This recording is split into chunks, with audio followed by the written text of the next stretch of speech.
A lot of people exercise because they believe it will help them to lose fat. One of the biggest debates on the planet. What advice have you got for me? So this is not a well-known fact, but Lieberman. He studies and teaches How humans are supposed to live. Author and professor at Harvard University. Exercise. Disease, sleep, nutrition. He has the answers on all of those things that most of us care about. we evolved to be very physically active, working in the fields, hunting, gathering. But now we live in a world where only 50% of Americans ever exercise, and the rest of the world is headed our way. Cancers, depression, anxiety can attribute that to less physical activity. In fact, women who get 150 minutes of physical activity a week have about 30 to 50% lower breast cancer risks. I mean, it's crazy, right? The problem is that we spend 3% of our medical budget on prevention. And yet 75% of the time, the disease is a preventable disease. It's a completely backward, stupid system. When you started writing this book about exercise, was there any instant changes that you implemented into your own life? Strength training. The more I study the importance of doing weights, especially as you age, the more I start kicking myself for being lazy about that. When people retire, they become less active. They tend to lose muscle, and then that starts off a vicious cycle. So would you say we shouldn't retire? Well, it's a very modern Western concept, and yes, we do pay a price for it. So how does one go from having a negative opinion towards exercise to becoming an exerciser? As an evolutionary biologist, there are multiple ways of doing that. So, Daniel, what are some of the biggest myths within exercise? gosh, there are so many. One of the most common, of course, is Daniel Lieberman. He's been to every corner of the world, visiting native tribes to understand how humans are supposed to live. And now he has the answers on all of those things that most of us care about, on sleep, nutrition, exercise, disease. On disease, he says that 74% of them can be prevented. And he knows how to prevent them. Aging, running. Are we born to run? He tells me the story of a CEO that forces his employees to exercise and the impact that that's had on that company. And he talks about how as humans, we've evolved to either use it or lose it. So maybe retirement is a really bad idea for many of us. One of the most thought-provoking, pivotal conversations I've had on this show. You're really going to take a lot from this one. And I suspect, after listening, you'll probably start running too. For exercise, or from some of the decisions you've spent your life making.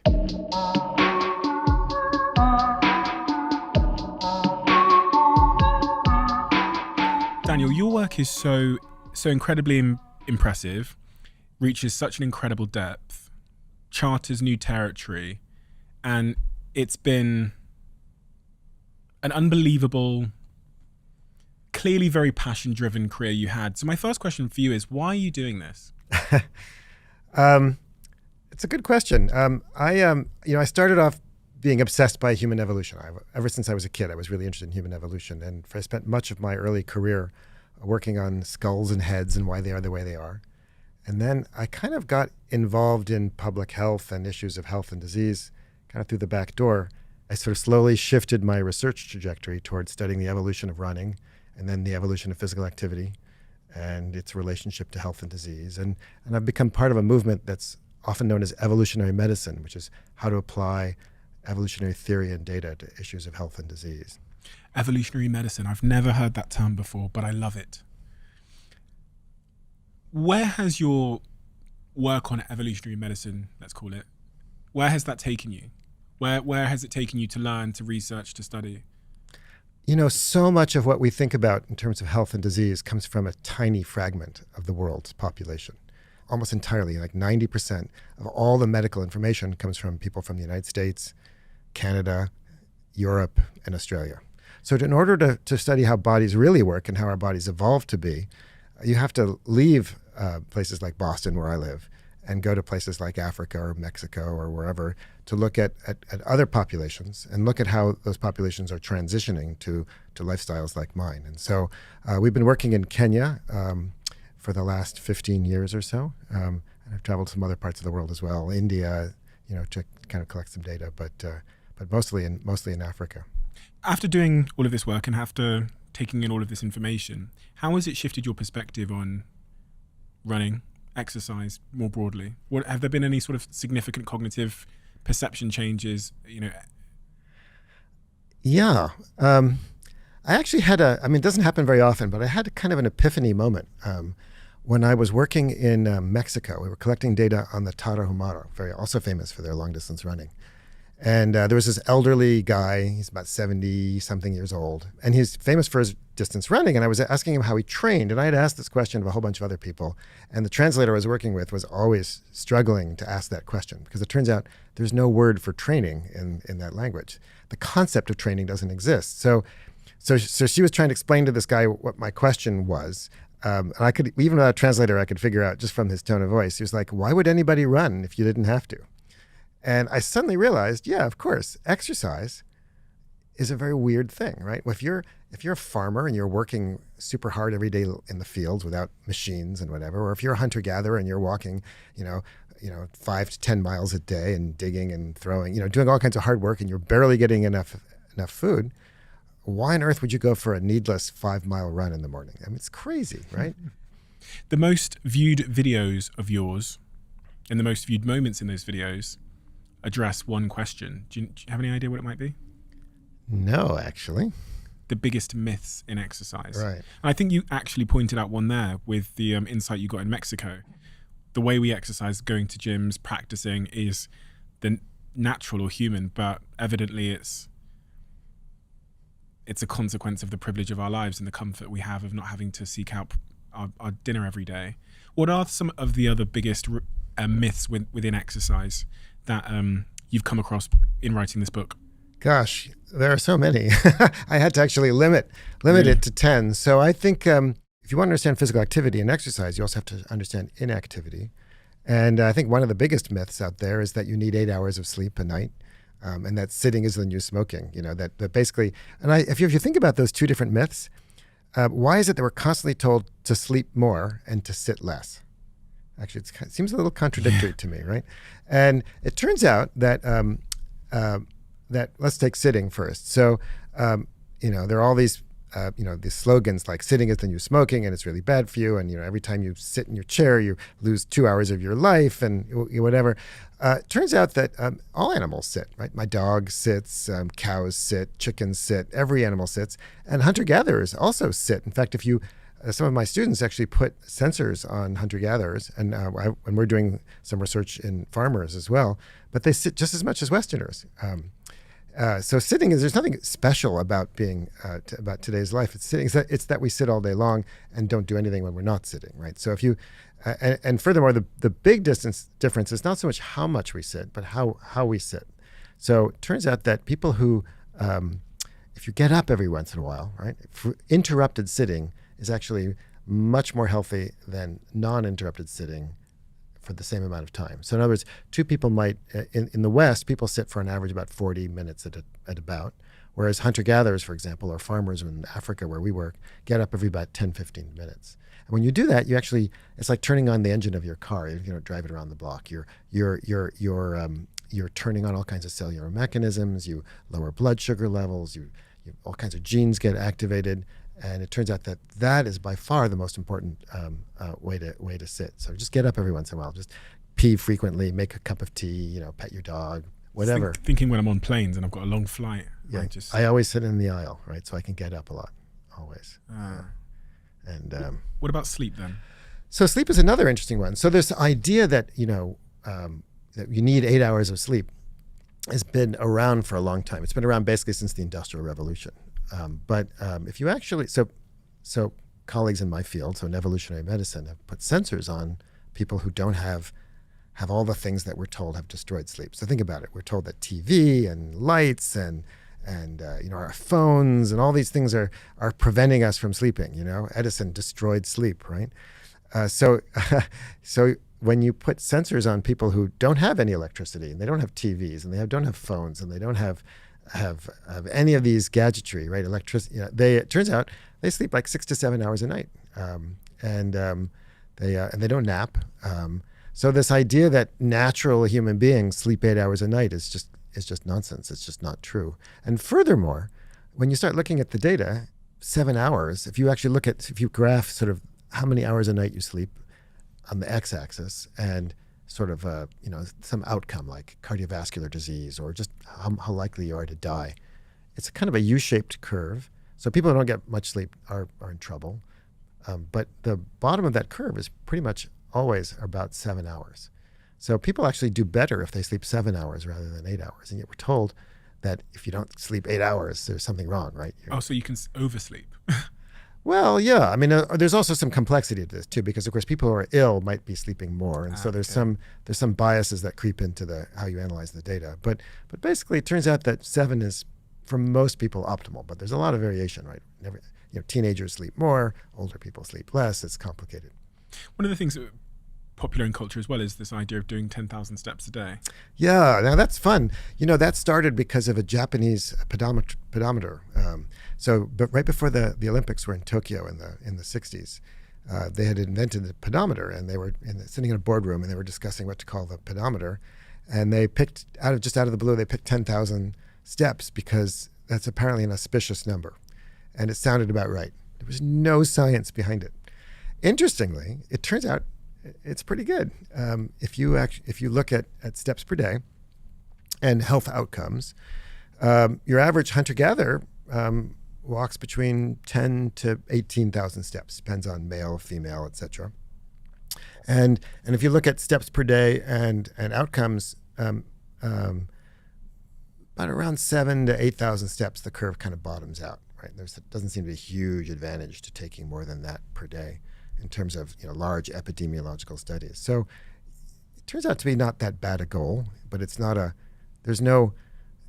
perfect number like a lot of things, right? It's just it's a reasonable goal to shoot for. When you started writing this book about exercise and running and all these subject matters, was there any instant changes or any real lasting changes that you implemented into your own life from everything you'd learned? I think about that all the time with this podcast. I'll have a guest on, I'll have these mini eureka moments, and then something will stick. So I'm wondering, having studied all of these people all around the world and looked at their bodies and exercise and physical exertion, what have you taken into your own life that has stuck? I would say that I've become more serious about doing some strength training. I've always loved walking and running and endurance kinds of activities, and I've always sort of hated doing weights.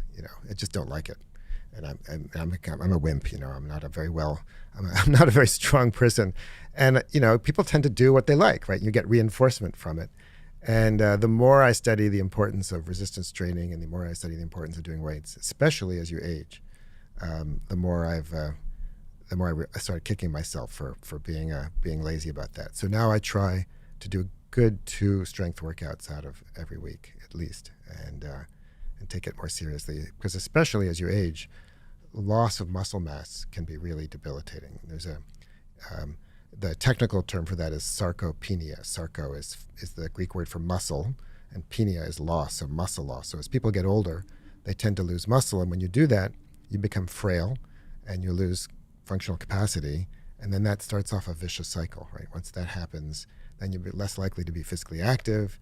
And then, of course, when you're less physically active, your muscles begin to waste away more, and it's very debilitating. And so I think as we get older, and I'm getting older, it's more and more important, to kind of incorporate that. So I think that's the one thing that I've taken to heart. Yeah, from what you said there, it sounds like not doing resistance training, not lifting weights as you age, almost accelerates aging in any sort of superficial sense, but also in a physiological sense, you're increasing the speed of aging. Yeah, I'm not sure if I'd think about it that way, but I think I kind of reverse it slightly, which is that aging is just the clock ticking on, right? Mm-hmm. There's nothing we can do about age, but senescence is the way our bodies degrade as we get older.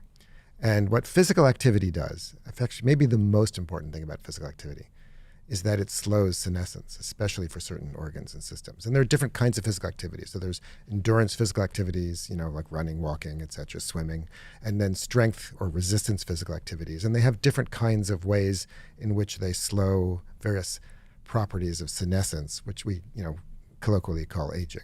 And all of them are important. And I think one of the things that's really interesting about humans, in fact, I think it may be the most important thing about this book, and you asked about myths earlier, the most important myth, I think, by far, is this idea that as you get older, it's normal to be less active. And that is just not true. We evolved to be grandparents. We evolved to live. One of the things that's most interesting about humans, maybe, is that we evolved to live about 20 years or so after we stop reproducing. No other animal does that except except orcas, maybe killer whales. But with the exception of killer whales, humans have this really weird life history. We evolved to be grandparents. But grandparents in the old days weren't, retiring to Florida, or I don't know what they do in England or whatever, go to Mallorca or whatever, and kick up their heels and play golf or whatever with carts.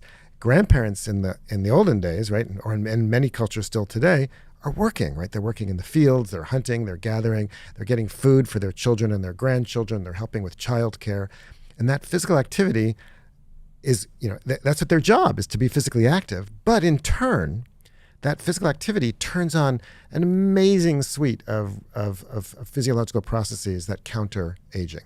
It turns on repair and maintenance processes that not only keep our muscles strong, but also keep our DNA from accruing mutations, keep our mitochondria numbers high, keep the cells in our brain from accumulating gunk, so that prevents Alzheimer's and other forms of dementia. I mean, for every system of the body, physical activity has benefits that slow the aging process. And so when you stop doing it, you accelerate, and that's the way in which you perceive it as accelerating aging. But really, it's the absence of physical activity which lets aging run amok. In your first book in 2013, The Story of the Human Body, in chapter 12, you said, you used this phrase, use it or lose it, basically. We evolved to use or lose our bodies. And I was sat with someone recently, and I was trying to figure out why it appears that when people retire, or the other instance I've seen is when their elderly partner passes away, it appears as if they don't live much longer. Yeah. It's kind of folklore or something, that once you retire, your days are kind of numbered. Yeah. And I was trying to figure out the evolutionary reason for that, but it sounds like that's kind of what you've explained there. Well, I mean, I think part of that is depression, right? When you lose a partner, I mean, grief and depression, your cortisol levels go up, your immune system goes down. I mean, it's really tough on your body. I mean, psychosocial stress plays a serious physiological toll, but also, as you just pointed out, when people retire, they become less active, and that loss of activity has enormous effects on every aspect of our body. I mean, and our minds. I mean, physical activity is important not just for physical health, but also vital for mental health. And I think a lot of the problems that a lot of mental health issues we have today, depression, anxiety, some of them, to some extent, we can attribute that to less physical activity. And as people age, becoming less physically active, again, makes them much more vulnerable to a wide suite of diseases. So would you say we shouldn't retire? Or if you do retire, I mean, retiring is, again, another modern weird thing, right? Nobody retired in the past. I mean, if you're a farmer, it's like a subsistence farmer, and name it, any place, right? It's not like suddenly you hit 65 and all of a sudden you no longer have to work in the fields. You work in the fields until you're dead, right? And hunter-gatherers don't retire. They continue to be physically active until they die, right? Or until they get too sick. So it's a very modern Western concept, and yes, we do pay a price for it. But you, of course, can replace, work that you do with challenging, rewarding, fun things to do. The important thing is just not to stop being physically active. One of my favorite studies ever published, without a doubt, is a study done by a guy named Ralph Paffenbarger. He realized that places like Harvard are fantastic for studying aging, because Harvard, like other private universities, never lets go of their alumni. So until the day you die, they're asking you for money on a regular basis.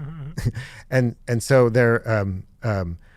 he got the Alumni Association, the Harvard Development Office, to let him follow a series of Harvard alumni from several years and can keep asking them questions about their physical activity levels and also their diet and whether they smoked and stuff like that. And then he tracked them for 25, 30 years. And what he found was that the alumni, after you corrected for every factor you could think of, that as the alumni got older, the effect of physical activity on their health outcomes was bigger and bigger. So alumni who were in their 20s, 30s, and 40s, for example, who were exercising 4 or 5 times a week, they had about 20% lower death rates. By the time they got to their 60s and 70s, the alumni who were exercising more had 50% lower death rates. So as you get older, and this has been replicated again many times, but what he showed was that as you get older, exercise becomes more, not less important for maintaining your health. Been thinking a lot about this because I was saying to Jack, my dad is 60-ish, but he's very, very out of shape. Very, very out of shape. And I was in Indonesia, and I was with my girlfriend, and we were going whitewater rafting. So we had to go down this really big hill with all these stairs. It was like 300 meters of stairs. And I remember just thinking, my dad wouldn't be able to do this at his age at 60, and I want to be able to go down those stairs when I'm his age, because at the bottom of there was a fun activity with someone I loved. And to think that I'll get to a point in my life where, not so far away in the grand scheme of things, where I won't be able to go up or down some stairs because I'm 60, because of my sort of genetic predisposition, as I saw it, was quite sad. But having heard you say that, it really feels much more like a choice than it is genetics. Yeah, look, we have this expression in my field, which is that genes load the gun and environment pulls the trigger, right? Some of us have genetic predispositions towards being, more likely to get diabetes or heart disease or this or that or the other. But our great-great-great-grandparents in different environments weren't getting these diseases, or they were getting them at much, much, much lower frequencies. It's not because they were dying earlier. It's because these diseases were less common. So I think we too often blame our genes for many of these diseases, or many of these health problems. And I'm not in any way denying the role of genetics, but that environment is way more important. And we have control over our environment to some extent. And so if you want to reduce your risk of cardiovascular disease, reduce your risk of diabetes, reduce your risk of Alzheimer's, dementia, exercise isn't a magic bullet. It's not going to prevent you from getting those diseases completely, but it lowers your risk quite substantially. And we know why, too. I mean, we have an immense amount of data on why that's the case. For every single one of these diseases, we understand the mechanisms by which physical activity has important mechanistic effects on these diseases. So there's epidemiological data, there's mechanistic data, there's personal data. The problem is that it's hard to do, right? It takes willpower to overcome the inertia of doing what's completely normal, which is wanting to take it easy, right? I just flew yesterday from Denver to Boston, and in the airport, there are these escalators right next to the stairway, right? And the escalator and the stair, it wasn't a huge stairway. Everybody's lining up to take the escalator, and the stairs are totally free. So being me, I'm not allowed to take the escalator unless, I have to, right?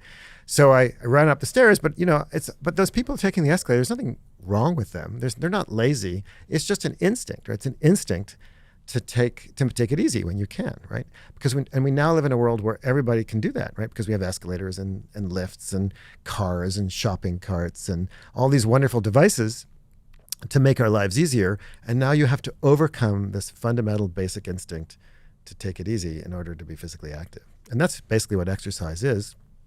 And so, and furthermore, if you're unfit and you're not really, exercising isn't any fun, right? It's unpleasant. You sweat and you get hot and you get cranky and it's not that rewarding until you get fit.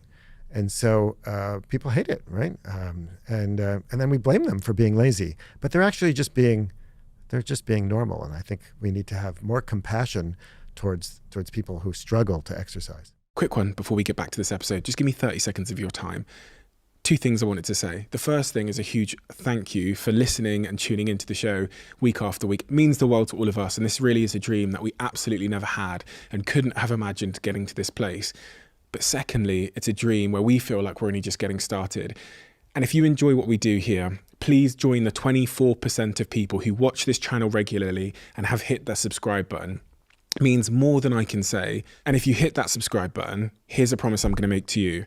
I'm going to do everything in my power to make this show as good as I can now and into the future. We're going to deliver the guests that you want me to speak to, and we're going to continue to keep doing all of the things you love about this show. Thank you. Thank you so much. Back to the episode. This basic instinct to take it easy.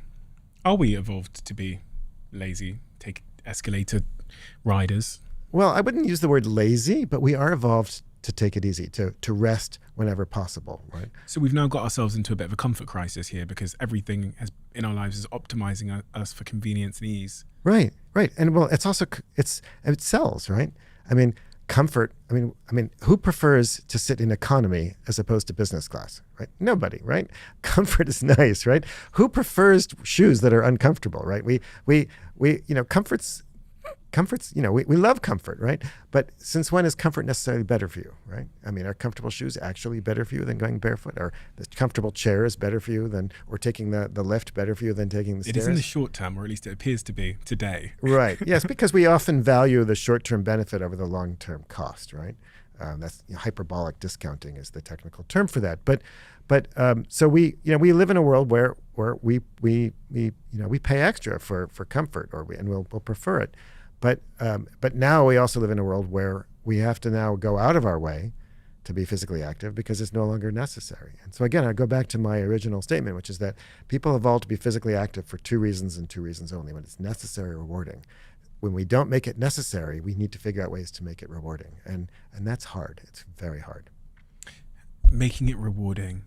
So one way that you might make something rewarding is by looking at the stick, and then the other side is maybe the carrot. But just looking at the stick, then you were going through a series of diseases a second ago: Alzheimer's, high blood pressure, all of these kinds of things, cardiovascular diseases. I almost think we've come to assume that these are inevitabilities of life. Yeah, we'll get cancer. Yeah, one of us will get. Yeah, someone in here is going to get Alzheimer's, and that's the way we live. So we're preparing to medicate when that day comes. That's right. I get, God forbid, diagnosed with something. That's absolutely right. In fact, that's what medical students today are taught, right? If you go to medical school today, you're taught that as people get older, their blood pressure goes up. I can tell you that's just not true. It's in the Western world where people are physically inactive and eat crap diets that their blood pressure tends to go up. But there are plenty of people, I'm actually one of them, right, who don't have high blood pressure as they age. And guess what's the best way to prevent getting high blood pressure as you age? It's, I sound like a broken record, but we have this idea that as you get older, yes, and we're lucky, right? Because we don't die from smallpox when we're 30. We're lucky to get cancer when we're 60, right? What we've done is we've confused diseases that are more common with aging with age being a cause of those diseases in the first place. And they're not inevitable diseases. And many of them are preventable.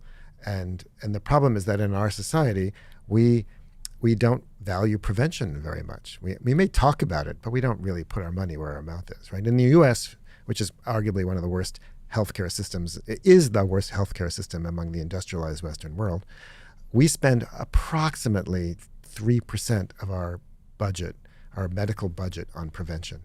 And yet when people walk into a doctor's office, 75% of the time the disease is, according to the Center for Disease Control, a preventable disease. So we essentially spend nothing to prevent diseases that overwhelm our system and cause enormous amounts of misery. It's a completely backward, stupid system. And so, and the good news is it's not that hard to prevent a lot of these things. It takes willpower and takes education, and it takes access to good quality food and whatever. So on the one hand, it's very depressing. On the other hand, the optimist in me says, we really can do something. And people, even if they're not wealthy or whatever, there are simple things that everybody can do to improve their health outcomes. These diseases we encounter today as we age, and just generally in our society, when you look at hunter-gatherer communities, or you look at certain tribes around the world, maybe in Africa, do you see the same types of diseases in the same level of occurrence, or is there some diseases which just don't, I'm wondering if because cancer seems to be so popular as a disease, and Alzheimer's and these kinds of things. So I wonder, has that always been the case throughout human history, and is that the case in other parts of the world? That is such a good question. So first of all, some of these diseases are really hard to measure in non-Western populations because we don't have the diagnostic tools. So nobody really knows how common cancer is in a lot of parts of the world, right? There's just the data don't exist. That said, when you make estimates and you do look at the studies that are out there, and even if you look in historical records in places like Europe where people have been keeping track of this, there is no question that cancer rates have been rising and that cancer rates are much, much more common in the Western world. There's a strong association between cancer and wealth. And that's because cancer is basically a disease of energy, right? When your cells, because cancer is basically natural selection gone awry in the body. It's when cells start competing with each other in ways that cause basically and start going multiplying and dividing out of control, right? It's a kind of natural selection. And what is it that those cells are doing? They're competing for energy. And when you have more energy, like when you're eating more and being less physically active, you basically feed those cells. So cancer, high levels of insulin. Insulin is highly related to cancer. High insulin levels are carcinogenic. High levels of energy, you cause women, for example, to increase the amount of estrogen and progesterone that they produce. Men produce more testosterone. These are hormones that, of course, are good for reproduction. But again, we evolved to have as many babies as possible, right? But that doesn't mean that translates into health, right? So more estrogen, more progesterone increases risks of, say, breast cancer. More testosterone increases the risk of prostate cancer. So if you look at most diseases, right, people are more physically active. They have lower levels of estrogen, progesterone, testosterone. They have lower levels of insulin. They have lower levels of blood sugar. All of these depress cancer rates. And on average, people who are physically active have much lower rates of almost every single kind of cancer that you can think of. Women who walk 150, get 150 minutes of physical activity a week have, on average, about 30 to 50% lower lifetime breast cancer risks than people who are sedentary. And yet, for some reason, this is not a well-known fact. And we understand we have epidemiological data, we have mechanistic data, we understand how and why it works, and yet how often do you hear about cancer prevention? We talk about treating cancer, which is all important. If I get cancer, I would like it treated too. Thank you very much. But why don't we spend more energy and activity and have more education about how to prevent cancers in the first place?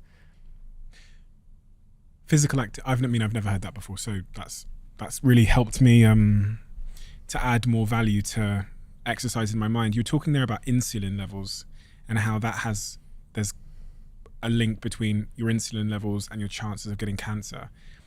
Sugar, glucose, inflammation. Bad.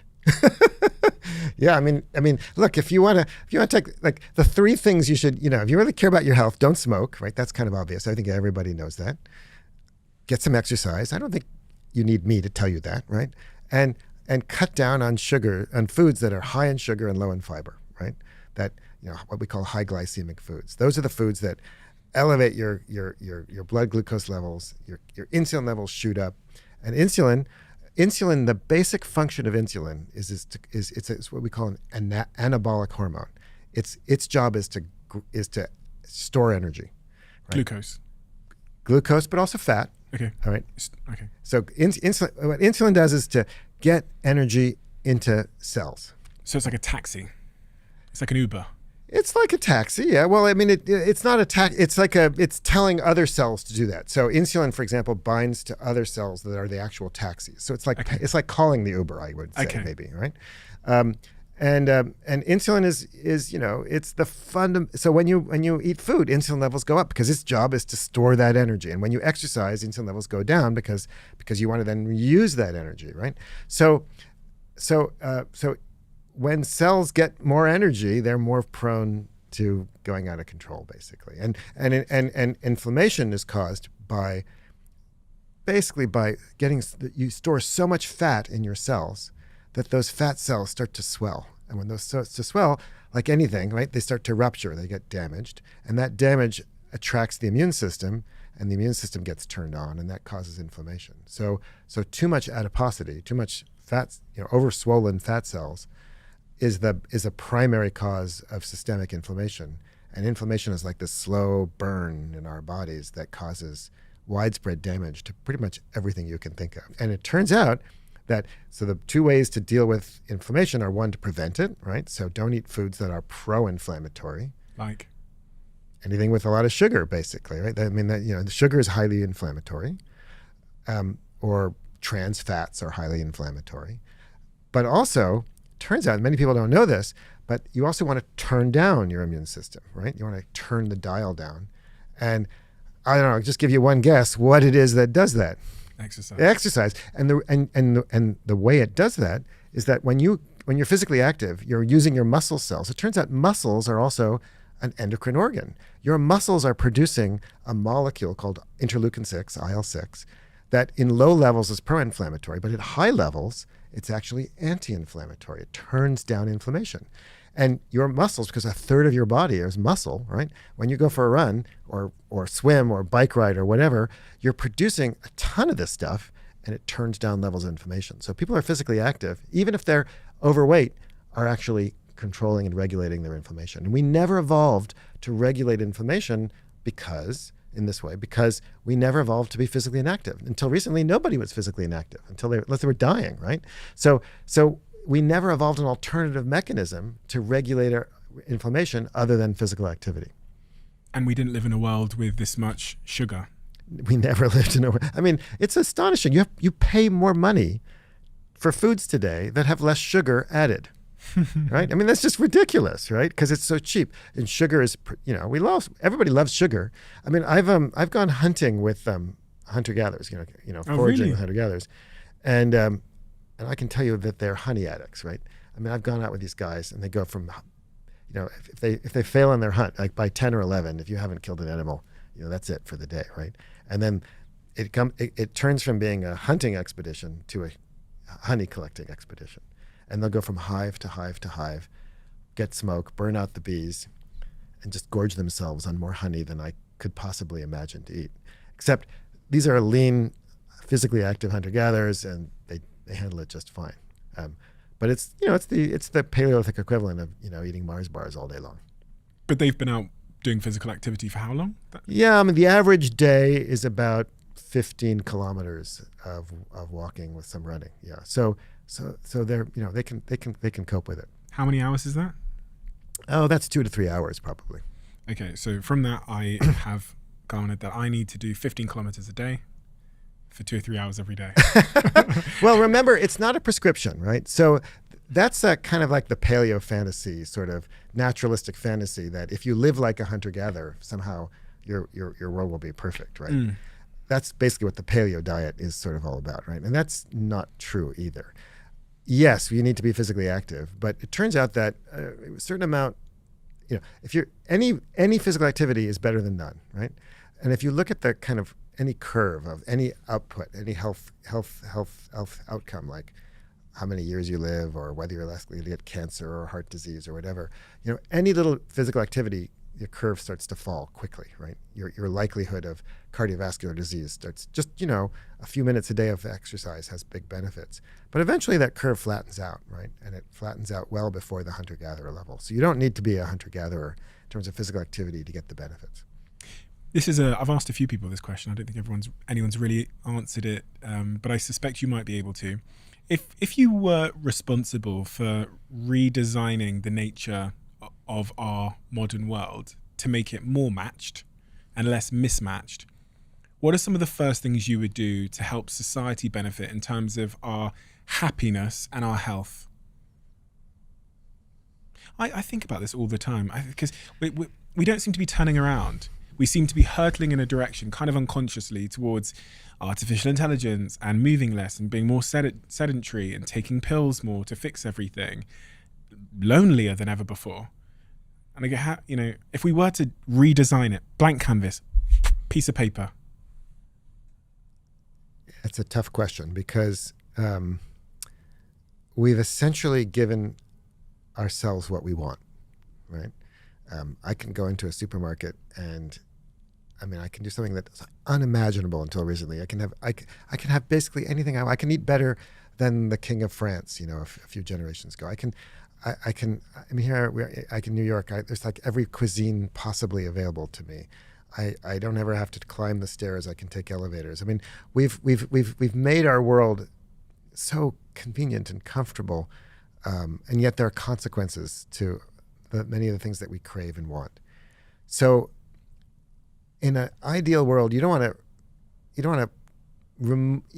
to honor and respect people's desires, right? I don't believe in preventing people from taking the elevator, right? Or forcing them to, eat whole grain bread as opposed to white bread, right? But if you banned white bread and you banned elevators other than for those people that need it for accessibility reasons, etc., they would do better. Over the long term, they would be healthier and happier. They would. Right. So it's really a balancing act between um, respecting people's liberties and choices, and educating them and helping them. So in my world, I would do more to nudge people. Right. I would, instead of banning sugar, I would tax it more. Instead of pushing all kinds of foods on people, I would push. I mean, why don't we advertise healthy foods the way we advertise unhealthy foods, right? I mean, when's the last time you saw an ad for just how amazingly healthy asparagus was, right? But that doesn't get the part of my brain going, does it? No, it doesn't. But we could do more to nudge and encourage and help people, right? You don't have to like ban sugar in cookies, right? The way some people, but simply promote and help people help themselves, right? Most people want to eat healthier food. Most people want to exercise, but they live in a world where it's hard to do it, and they live in a world where there are very few incentives. I would make it such that healthy food would be as inexpensive as unhealthy food, and make sure that people had incentives, and make it also fun to be physically active. Like, for example, who doesn't like to dance, right? Every culture in the world has dancing, right? Dancing is a form of physical activity. It's social, it's fun, it's engaging. Why don't we have, why doesn't every town in America sponsor dancing, right? It would probably do an enormous amount for people's physical health and their mental health. I mean, we could do that. I mean, that's just one example, right? So I would, and why is it that in medical schools, doctors don't learn about, they don't study nutrition, and they don't study exercise, and they don't learn, because in our medical system is designed to treat people after they get sick rather than prevent people from getting sick. So we need to reverse how we fund healthcare, right? And so schools of public health are these kind of little marginalized places where where great ideas go to die, right? And medical schools where all the money is, right? And doctors aren't taught to I mean, there are entire fields of medicine that don't have the word preventive associated with them. I mean, have you ever heard of preventive orthodontics or preventive optometry or preventive orthopedics? I mean, it just doesn't exist, right? So we could do a lot more and have enormous benefits. Chapter 11 of this book, you talk about someone who has taken their own approach to getting people moving and exercising in their own business. That was the Bjorn Borg company. I love that.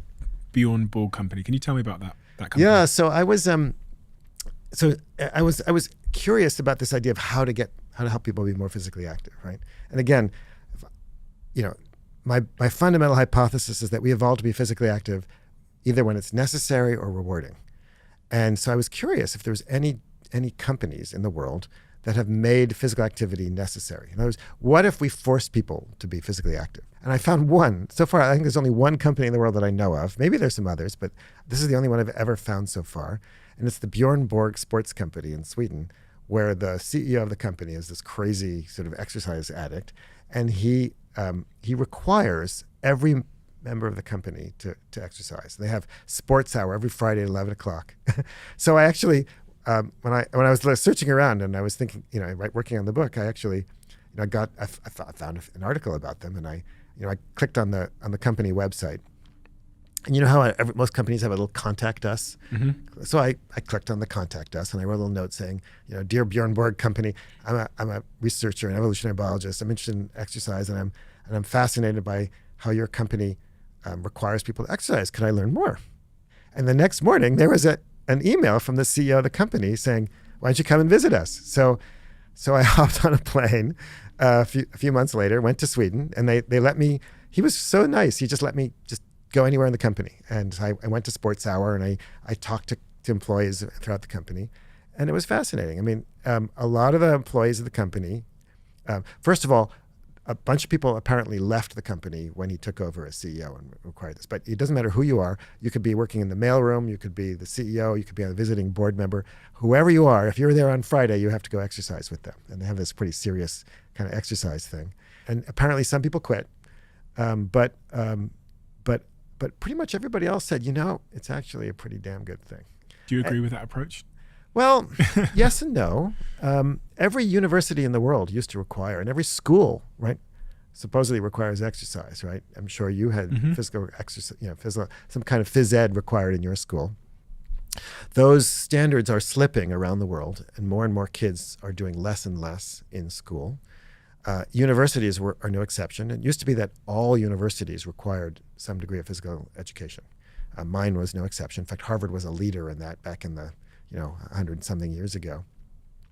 And since basically the 1970s, that's basically disappeared. Although most students, if you ask them, they think, yeah, it's actually a pretty good idea. So I don't know, maybe we can bring back exercise and the thing is that if you get used to it, right, when you're young, you're more likely to do it when you're older, right? Because that's the age in which your habits become your habits, right? And so there's a certain age where if you can keep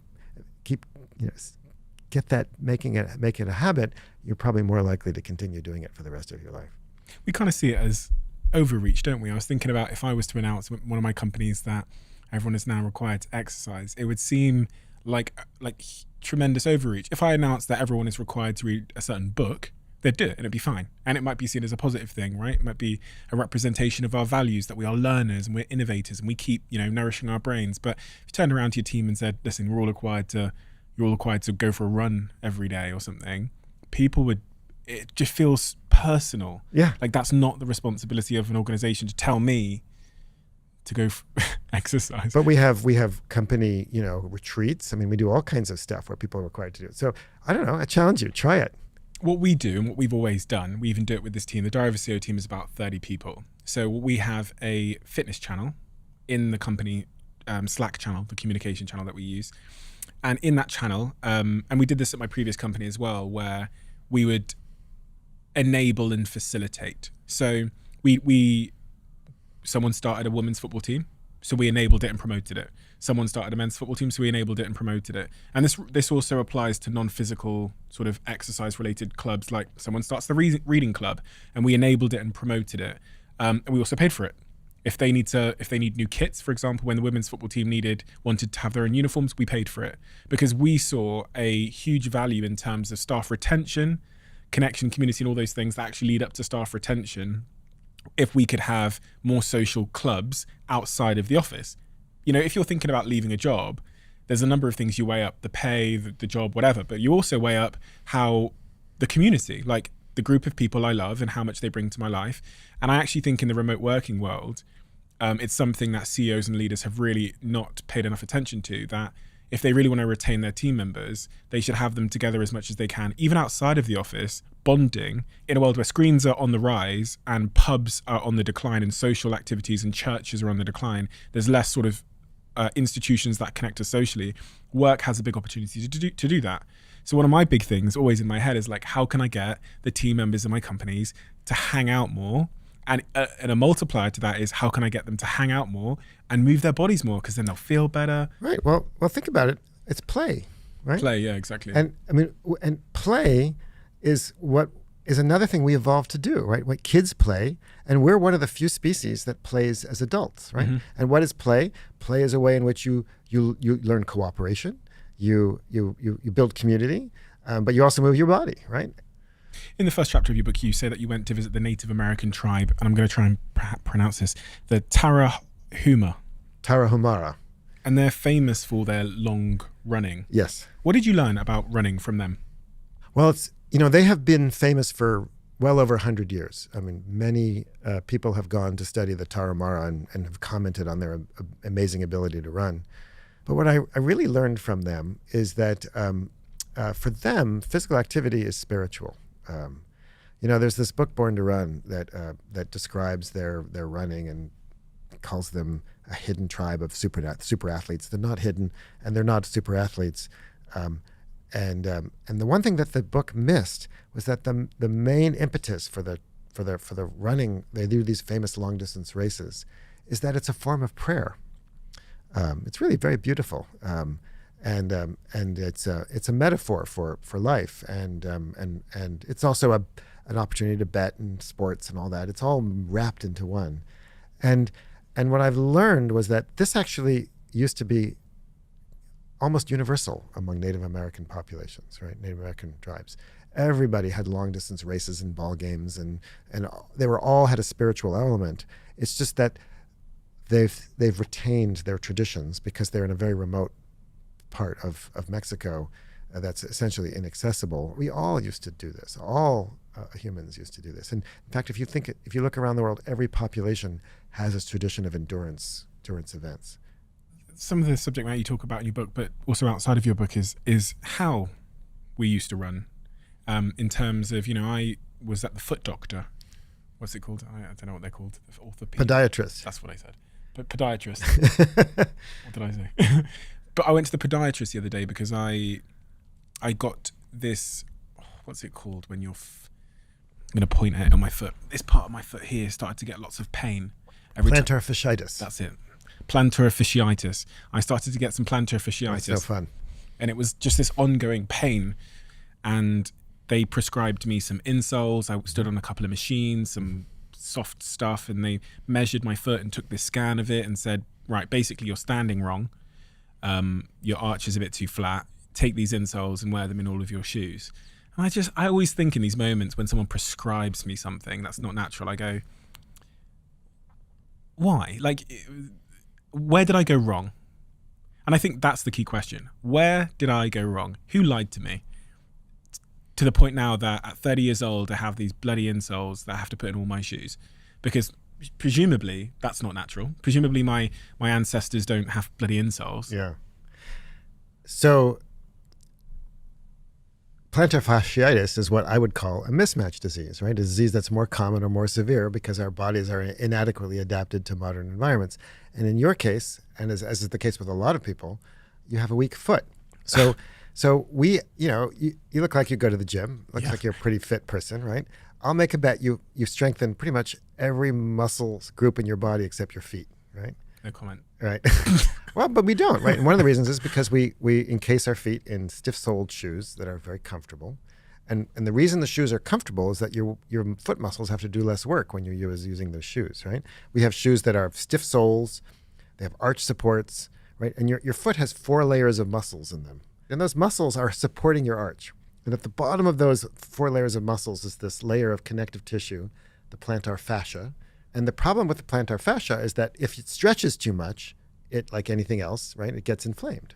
But it's got almost no vascularization, right? So it's very hard for it to repair itself when it gets inflamed. To prevent plantar fasciitis, the best way to preventing it is having a strong foot. A strong foot's a healthy foot. So the way to treat the disease on the long term is to strengthen your foot. But if you want to just alleviate the symptoms, that's what your podiatrist did. By giving you an insole, right, it's basically preventing your arch from collapsing as much, making it more comfortable so your plantar fascia gets stressed less, and so it can kind of alleviates that stretching and hence the pain, right? So that's a typical example of what I call dysevolution. It's what happens when you treat the symptoms of a mismatched disease rather than their causes or preventing their causes. So podiatrists are a bit like drug pushers in that sense, right? Because they're essentially putting your foot in a cast, right? And for the rest of your life, you kind of have to keep using them unless you strengthen your feet. So there's nothing wrong with those, treating the symptoms. I mean, pain is no fun. So wear the insoles, right, to kind of, alleviate the pain, but also work on strengthening your foot. And I think you'll find that the plantar fasciitis will disappear and never come back. So the plantar fasciitis has now healed after about a month of wearing the insole. I no longer have the insoles with me here in New York, and I don't have them in any of my shoes because I've also taken a bit of time off running on my feet. I was playing a lot of football. So now I'm at a point where I can go to the preventable stage, prevent it happening again. And you said to strengthen my foot. How does one strengthen their foot? Good question. So there are some exercises. They're kind of foot doming exercises and things like that. They're I can send you some links to videos showing you some good foot strengthening exercises. So that's one way to do it. But the other way is to wear more minimal shoes, to wear shoes that aren't stiff-soled, that don't have arch supports. Go barefoot a lot, right? And that will naturally strengthen the muscles in your foot because you'll have to use those muscles. So you ever gone for like a long walk or run on a beach, right? And afterwards your feet are kind of tired. right? The reason your feet are tired is because you're now walking on a compliant surface, right? It's not stiff.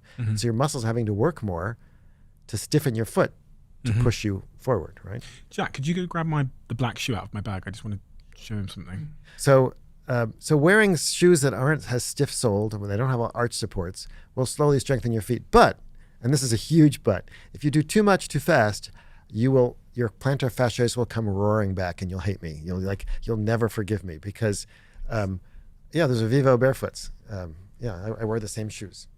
You've got the same shoes on. Great shoes. Yeah, those are wonderful shoes. Those are exactly the kind of shoes that will help strengthen your feet. These are fairly a new addition in my life. But they feel really strange because you can kind of feel the floor. Yeah, it's exactly what you've described. But you can transition if you have weak feet, which I'm guessing you do.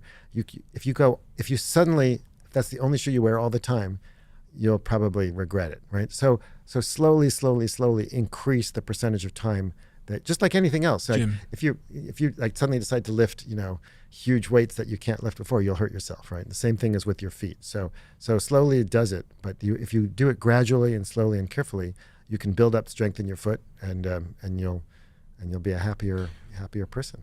And this goes back to everything else you've said about how choosing comfort, choosing to have a nice supportive shoe has actually just kind of deferred a problem off into the future for me. It's the same with diet, it's the same with avoiding exercise and being sedentary and all these other things, where when you choose the easy road in the short term, which is this wonderful cushioned shoe I've chosen, the muscle hasn't built up in my foot and I've paid the price. Correct. So I need to, again, choose discomfort more in the short term, go up the stairs, run barefoot to avoid the consequences later down the line. Yeah, I mean, I don't think you have to run barefoot, but though it can be fun. But yeah, I mean, and I can think of plenty of other examples.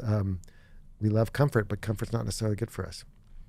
When you look at these tribes, do you know who Liver King is? Huge, massive muscles. Talks about ancestral living. What do our hunter-gatherer ancestors look like in terms of that? Not like him. No? Okay. I mean, look, think about it. Muscle is really expensive, right? It's actually a super expensive tissue. About a third of our body is muscle, and it's using up about a fifth or more of the calories that we're expending, right? Just sitting there, not even using them, right? They're very costly tissues, right? And so if you have more muscle than you need, you're basically adding to your cost of living, right? And if you're a hunter-gatherer or even a subsistence farmer living on the margin of food security, having more muscle than you need is actually deleterious, right? Remember, the only thing that natural selection cares about is how many offspring you have who survive and reproduce. It doesn't care if you're strong or healthy or nice or loved or, fun or whatever. It only cares about whether you have grandchildren. That's it, right? That's the cold calculus of selection. My brain is going, if I have big muscles, I'll have more romantic opportunities and I'll have grandchildren. Well, only up to a certain point, right? So if more muscles, if they attract the opposite sex and make them want to reproduce with you, yes, that could be a benefit. I'm not so sure how much women are attracted to the Liver King, but and that's not something I even want to know the answer to. But and certainly shouldn't ask him. But there's a reason we have use it or lose it, which you mentioned earlier, right? Because when we increase our demand, we increase our capacity, right? When you go to the gym and you work out, right, you build muscle, but if you stop using those muscles, you lose it. And that's an adaptation, right? Because you don't want to spend extra energy on muscles you're not using, right? So you want enough, but not too much. You want to be economical with muscle mass, right? And so if you look at the data from hunter-gatherers, and people have done that, they've done grip strength tests, et cetera, and all kinds of other fun things with like mini Olympics. I mean, we've done this too. People are reasonably strong, but they're not super strong, and they're not buff and built and bulked and all that sort of stuff. They've got enough muscle to do what they need to do, but no more. And the reason why people find muscle attractive anyway is because it's an evolutionary signal, isn't it, of reproductive value and resources, maybe, and the ability to go out and. Do you know what I mean? Why does a woman, for example, find a man with muscles or in good shape attractive in 2023 when we're not hunting for gazelle? Well, I'm not a psychologist or so I'm not sure if I'm qualified to answer that. But I could venture the guess that obviously if you're trying to we pair bond as a species, and we have been for for millions of years probably. You want to pair bond with somebody who's going to, because we also have cooperation and food sharing, right? You want to pair bond with somebody who's going to be able to, bring home the bacon, literally and figuratively, right? But bringing home the bacon does not mean looking like Arnold Schwarzenegger, at least back in the day. Arnold Schwarzenegger back in the day, right? Bringing home the bacon back in the day meant being a persistence hunter, being able to run long distances and being moderately strong. So they looked more like a marathoner or a football player than they did a weightlifter, right? So it's conceivable that someone who is really, really big is actually less attractive because they wouldn't have been able to hunt and run and hunt as well as someone who is a little bit. Yeah, and you also have to feed more. You have to feed them more too. Yeah, and that's those are precious calories. So I'm going to guess that look, if you look in non-Western populations. You don't see physiques like that. This is a privilege of people who are able to go to gyms and eat whey powder shakes and all that kind of stuff to kind of build their crazy muscle mass. But it's not something that our ancestors were able to do on a regular basis, that's for sure. A quick word on Huel. As you know, they're a sponsor of this podcast and I'm an investor in the company. One of the things I've never really explained is how I came to have a relationship with Huel. One day in the office many years ago, a guy walked past called Michael, and he was wearing a Huel t-shirt. And I was really compelled by the logo. I just thought from a design aesthetic point of view, it was really interesting. And I asked him what that word meant and why he was wearing that t-shirt. And he said, it's this brand called Huel, and they make food that is nutritionally complete and very, very convenient and has the planet in mind. And he, the next day, dropped off a little bottle of Huel on my desk. And from that day onwards, I completely got it because I'm someone that cares tremendously about having a nutritionally complete diet. But sometimes, because of the way my life is, that falls by the wayside. So if there was a really convenient, reliable, trustworthy way for me to be nutritionally complete in an affordable way, I was all ears, especially if it's a way that is conscious of the planet. Give it a chance. Give it a shot. Let me know what you think. There's another myth that you bust, which I thought was really interesting because I know a lot of people that have used this as a reason not to run. They say it's really bad for your knees. Oh man, that gets me so mad, right? I mean, I hear this from doctors all the time, right? Oh yeah, running is bad for your knees. Now it is true that knee injuries are the most common running injuries. But arthritis, which is really what they're usually talking about, it's absolutely definitively not true that running increases rates of knee cartilage damage and arthritis. So arthritis is caused by cartilage wearing away in a joint, right? And it's a myth that running actually increases cartilage damage. If you have arthritis, running is excruciating and problematic. But if you don't have it, running actually, if anything, may be slightly preventive because cartilage, joints, like everything else, benefits from being used, right? And so physical activity actually helps promote strong and healthy joints. We used to think that it just caused them to wear away, but actually, like cars, wearing away at their tires. But now we know that actually physical activity promotes repair mechanisms in cartilage, just as it does in other tissues in the body. And of course, the other thing about running is that I think a lot of people run incorrectly today. So that's why we started studying barefoot running a few decades ago, is because if humans have been running for millions of years, most of that time we were running barefoot. So we're kind of curious, how did people run before shoes? And what we learned was that today shoes have these cushioned heels that enable you to essentially run the way you walk, right? You land on your heel. And everybody who's barefoot sometimes lands on their heel, but people who are barefoot more often than not, land on the ball of their foot and then let their heel down. It's called a forefoot strike or a midfoot strike. And when you do that, we worked out the biomechanics of that and published a paper on the cover of Nature showing that when you do that, you actually prevent your foot from crashing into the ground, causing what's called an impact peak, a collisional force. You run lightly and gently. So if you were to take your shoes off and run up Lexington Avenue here, I guarantee you would not be landing on your heels. Within a few steps, you'd start landing on the ball of your foot because it hurts less. And so that's how we evolved to run. We evolved to run in a cushion, in a way that doesn't involve, slamming into the ground with every step. And that causes less force around your knee. The trade-off, though, because nothing comes for free, everything has trade-offs, is that it's harder on your ankles. Your calf muscles and your Achilles have to do now a lot more work to let your heel down. And so people who switch from heel striking to forefoot striking often have Achilles tendon problems. They get calf muscle problems. If they don't do it properly, they'll get, if their foot muscles aren't strong enough, they'll get all kinds of foot problems, right? So you can't just suddenly become a barefoot runner and start forefoot striking. If you're going to switch, you have to switch gradually and slowly and build up strength and learn to do it properly. Another thing people do is they tend to run like a ballerina, high up on their toes.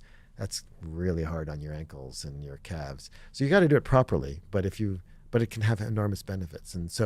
And we know, again, if you run that way, there's puts much less force on your knees. And again, knees are where people get injured the most.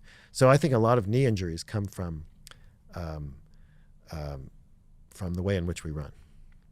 So would you recommend, if you can, to run more barefoot, especially if you have those kind of shoes we just discussed? Well, I think what matters is how you run, not what's on your feet. Okay. Right? So I would say a barefoot style. How do I learn to run in a new way, though? Well, I mean, there's some tricks. So Right. one of them is, first of all, I don't know how you run. So Probably maybe you already run just fine. But a barefoot style tends to be a high stride rate or high stride frequency. So 90 strides per minute or 180 steps per minute, roughly. 170 to 180 steps per minute is about right. Relatively short strides, so you're not throwing your leg out. And to me, the most important thing is not what we call overstriding. If you ask any coach on the planet, they'll say overstriding is bad. Overstriding is when you throw your leg out way in front of you and you land. And that leg is a stiff leg. So that a stiff leg means more force, right? And it's harder on your knees. And so a good runner lands with their shank, with their tibia vertical. So their ankle is below their knee. When you do that, pretty much everything will work out properly, right? It'll mean that you won't land hard on your heel. It'll mean that your leg will be acting like an excellent spring. You won't produce a lot of braking force. To me, I think the most important skill in running is not to overstride. So I actually tell them, so don't worry about how you're going to hit the ground. Just worry about your overstride. If you solve your overstride, you're more likely to run well. What do you think's what's the best kind of sort of cardiovascular exercise for the promotion of good health? Because I've been doing some CrossFit stuff. I've been doing some HIIT workouts.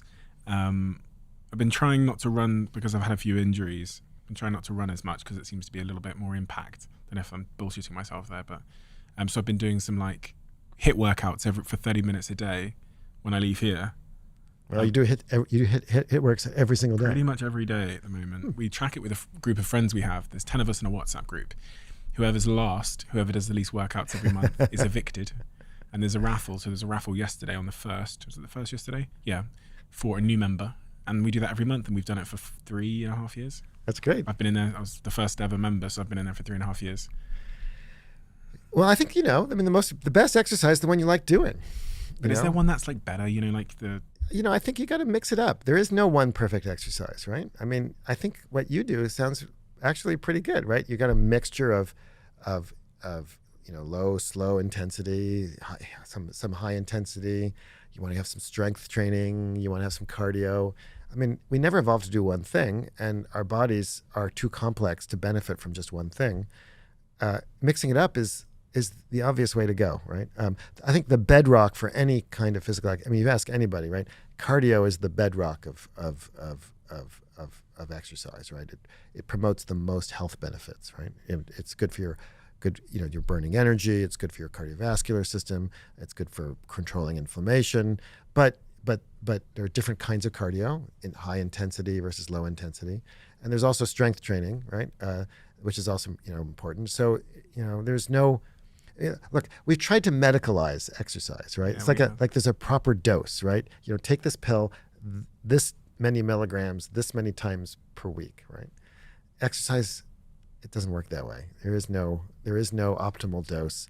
Everybody's different. It depends on, are you more worried about heart disease or Alzheimer's or diabetes or depression, or are you previously injured? Are you fit? Are you unfit? It's impossible to prescribe exercise in this kind of medicalized way. It doesn't work. A lot of people exercise because they believe it will help them to lose fat. Belly fat. One of the biggest debates on the planet. It has been a huge debate. Even on this podcast, I've had multiple people come and say a whole range of things about weight loss and cardio. And I'm I don't know what to believe anymore. Well, anybody who wasn't confused doesn't understand what's going on, right? It's sad that it's such a debate, but that's how science works, right? So, as you know, I wrote about that in this book. Part of the explanation for the debate is that, again, what dose are you analyzing in what population, in what kind of context, right? So pretty much every major health organization in the world recommends that you get 150 minutes per week of physical activity. That's kind of like the benchmark. That's what the WHO, the World Health Organization, considers the division between being sedentary versus active. So, and a lot of people are unfit and overweight and struggling to be physically active have struggled to get 150 minutes a week, right? So a lot of studies prescribe 150 minutes a week of exercise, walking, for example, a moderate intensity physical activity, and then look at its effects on weight loss. And guess what? When you walk 150 minutes a week, which is 20 minutes a day of walking, which is about a mile a day, you're not going to lose much weight. You're basically burning about 50 calories a day doing that, right? That's a piddling amount of calories compared to drinking a glass of orange juice, right?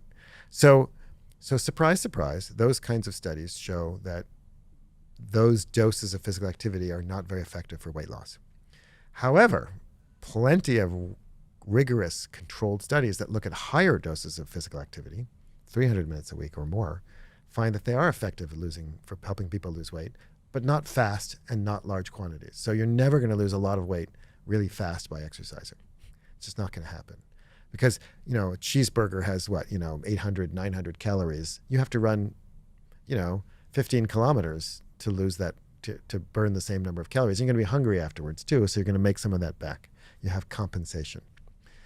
So physical activity is actually, there's just no way around it. You have to be a flat earther not to argue this way. But physical activity can help you lose weight, but it's not going to help you lose a lot of weight fast and not at the low doses that often are prescribed.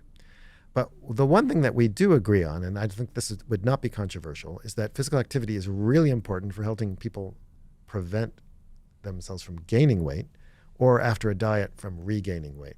And there are many, many studies which show this. One of my favorite was a study that was done in Boston on policemen. Policemen are kind of have a reputation for, having too many donuts and being overweight, right? And Boston is no exception.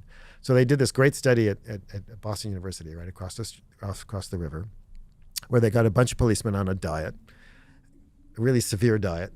The policemen all lost weight, but some of the policemen had to diet and exercise. Some just dieted alone. And as you might imagine, the ones who dieted plus exercise lost a little bit more weight, not a lot, just a little. And then they tracked them for months afterwards, because most people after a diet, the weight comes just crashing back, right? The policemen who kept exercising, even after the diet was over and they went back to eating whatever the hell they wanted, donuts, whatever, they're the ones who kept the weight off. But the ones who didn't exercise, the weight came crashing back. Another good example would be have you ever seen the TV show The Biggest Loser? Yes, where people go on and lose weight. Yeah, so there's a crazy show, right? These people, this is like totally unhealthy. They were confined to a ranch in Malibu, and these people lost ridiculous amounts of weight. A guy named Kevin Hall at the National Institute of Health studied them for years afterwards and looked at, and most of them regained a lot of the weight that they lost. And there was one person on the show who did not, and that was the person who kept exercising. And that's just yet more, one data point. But there's lots and lots of evidence to show that physical activity, what its other important benefit when it comes to weight is preventing weight gain or weight regain. When we talk about dieting, we talk about exercise or diet.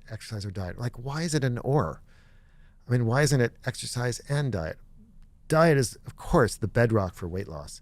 But exercise also plays an important role and should be part of the mix. On the police example and the Biggest Loser example, I can relate in the sense that when I exercise, when I go through the moments of my life where I'm most committed to exercise, I'm also most committed to my diet. Yeah. Because if I go to the gym, I will not then leave the gym and have a donut or a pizza. Absolutely not. It seems like wasting the effort. So if you look at the sort of correlation between the moments in my life where I eat healthiest, they're also the moments in my life where I'm most focused on the gym. And I noticed there was a couple of months ago, I had a bit of a motivation slump, managed to stay in our little WhatsApp group, but coasted down the bottom of the leaderboard for a couple of months on just like surviving every month by one. And through those moments, my motivation in the gym had gone down and my diet had gone down. The minute I managed to get in the gym and do a big workout, the same day my diet came back. Yeah, of course, right. And they co-vary, right? And that's one of the reasons why when people do big studies of what you can look at what people die of, right? What's on the death certificate? Cancer, heart disease, whatever, heart attack.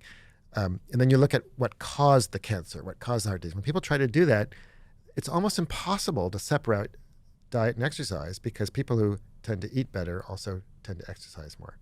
They're both, in our modern upside down, topsy-turvy world, they're both markers of privilege. People have money to go to the gym, also have money to buy healthy foods. And people who care about their physical activity also tend to care about their diet. So at that level, they're very hard to separate. However, if you're studying a particular component of a system in a randomized controls trial in a lab, you can separate them out. And so we know that they have independent and also interactive effects.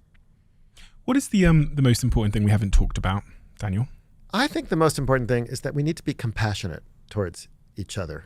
I mean, there's so much shaming and blaming and prescriptions and,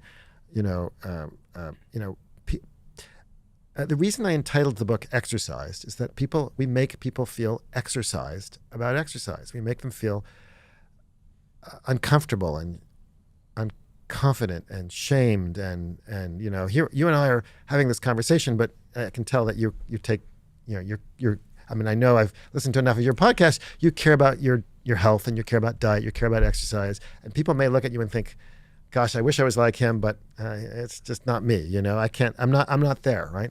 And they may feel put off by our conversation. And I think that so often these discussions make people feel bad about what they're doing. And I think that what we need to emphasize is that if you put a chocolate cake and an apple in front of me here, I would want to eat the chocolate cake, and I might eat the apple only because you're there. But if you weren't there, I would eat the chocolate cake, right? And when I'm in my building at Harvard, my office is on the 5th floor of this old Victorian building. Every single day I want to take the elevator. And the only reason I take the stairs is that if anybody catches me in the elevator, I'll be a hypocrite. It's not that I don't want to take the elevator. I do want to take the elevator, right? I guess you guys say lift, right? And we make people feel bad for taking the elevator, right? They shouldn't feel bad. It's an instinct. And so I think we have to figure out ways to help people without shaming them and without blaming them and without bragging and whatever, talking about the marathon they ran or this, that, or the other. Make them feel less uncomfortable about the topic and realize that you don't have to swim the English Channel or run a marathon or, join your WhatsApp group and do crazy HIIT workouts every day. By the way, you don't need to do HIIT workouts every day to get the benefit. Instead, just taking the stairs in your building every day. And, anything is better than nothing, and you'll get benefits from that. And I hope that that's the message that needs to get out. Right? Anything is better than nothing. And if you can get started on that pathway, then it'll eventually become self-rewarding. And that leads me to the other topic that we didn't talk about, which is that the reward system of physical activity. You and I, if we go for, I'm really looking forward to my run tomorrow morning in the park. I love running Central Park. It's one of the best places in the world to run, right? A fantastic view from the top, and it's just gorgeous, right? But when I run Central Park tomorrow, I'm going to get a big dopamine hit. My body's going to produce all this dopamine, which is the molecule that says, do that again, right? It's a reward. Gamblers get dopamine hits, right? People who eat chocolate cake get a dopamine hit, right?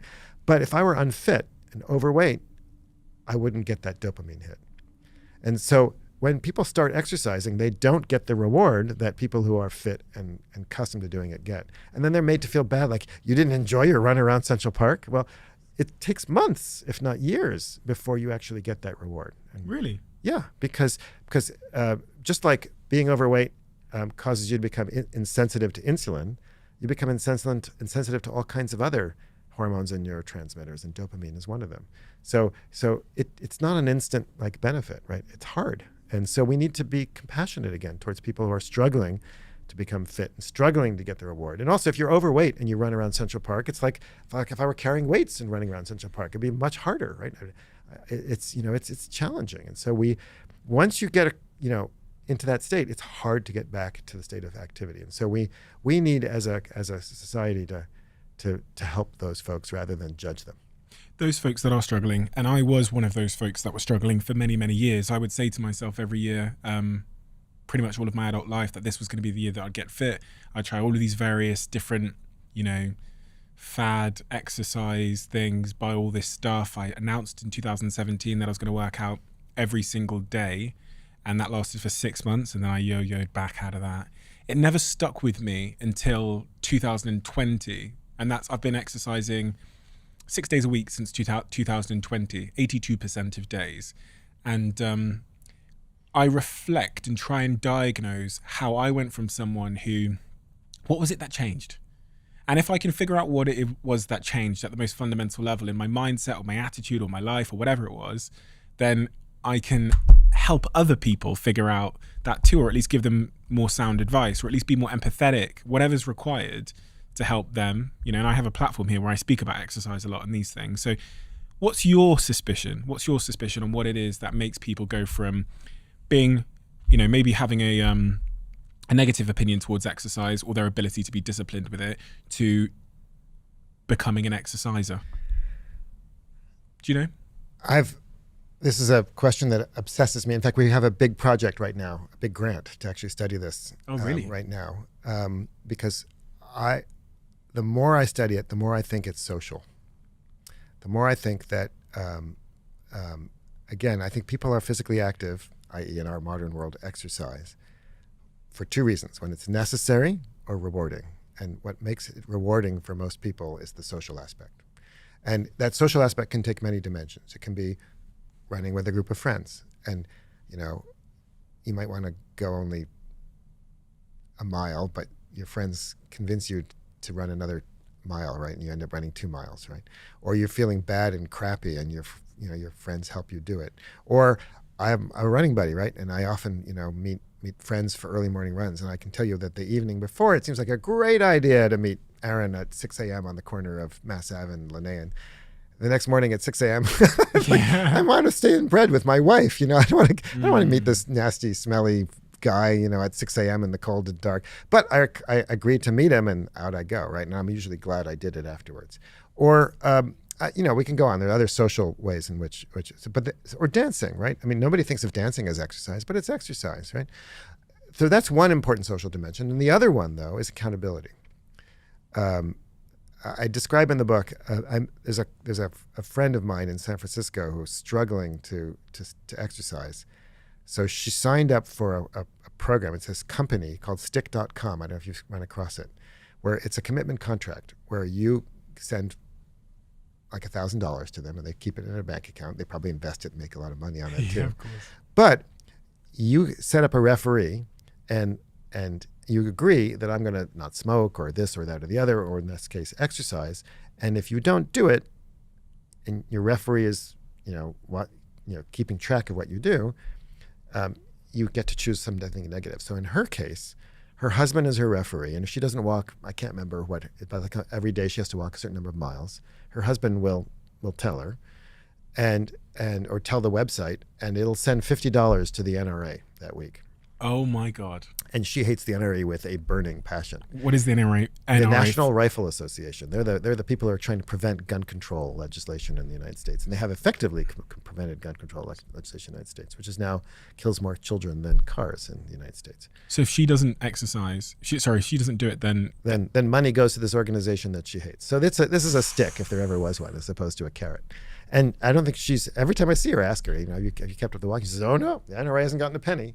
Good. Right? So for her, it's been very effective. So she's made a commitment contract that stings, right? That really hurts. Now, I think that might be a little on the extreme side, and I wouldn't necessarily recommend that to everybody. But she's accountable, right? She's made herself accountable in some ways. And I think people can find ways to make themselves accountable to a friend, a loved one, a parent, priest, who knows what, right? You might, or hire a trainer. That's kind of what a trainer does, makes you accountable, right? And I think, so those are, again, social ways to help people be more physically active. So I think there are multiple ways of doing that. And I suspect that is going to be the most effective sort of set of tools that will help people. One thing I actually do is that on the screensaver of my phone, it has something that really inspires me. So I see it every day, and it's that reminder for me, which reinforces my why across my life. It's actually my home screen on my iPhone is actually a bit of a mood board for me. We have a closing tradition on this podcast where the last guest leaves a question for the next guest, not knowing who they're going to leave it for. And I don't get to see it until I open the book. The question is, what is one aspect or feature of your life that causes you the most friction / discomfort, and how can you change or fix it? I would say it's my tendency to compare myself to others.